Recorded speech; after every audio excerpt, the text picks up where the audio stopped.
Cochran here, and today we are going to do some basic edits in Photoshop. So you have your picture open,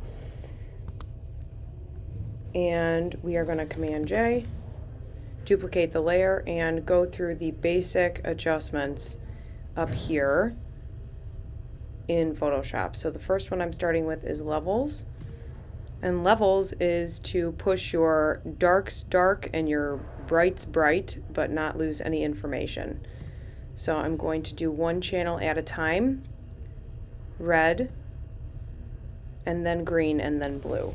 So these are output sliders down here, these little triangles.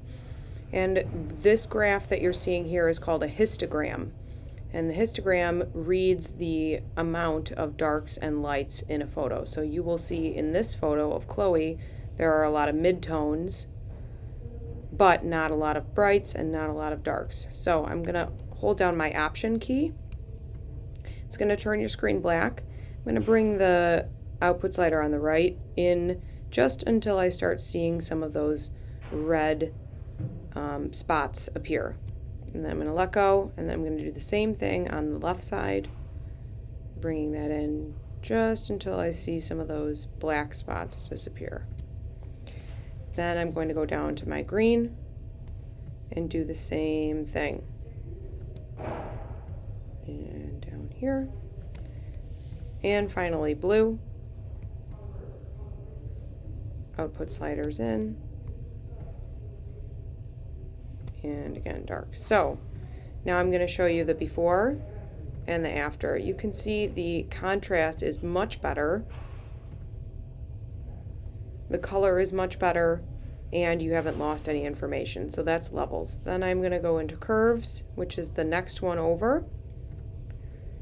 You know it's curves because it is a curved line. And again, one channel at a time, red. What you're going to do is grab this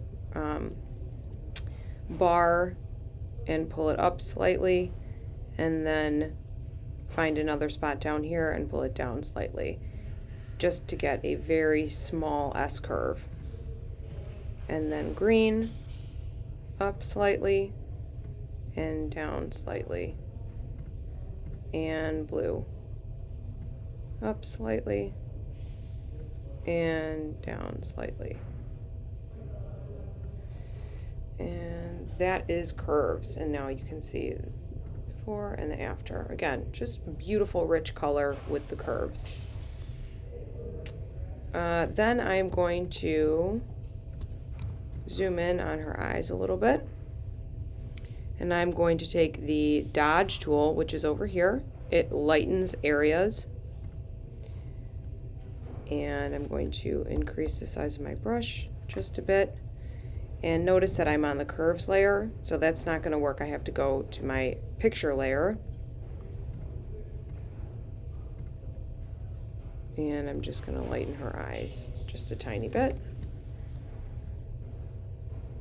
And you can see what a difference that makes there. And she looks great. And I'm going to file save to the cloud. Save. And that is all for the basic adjustments.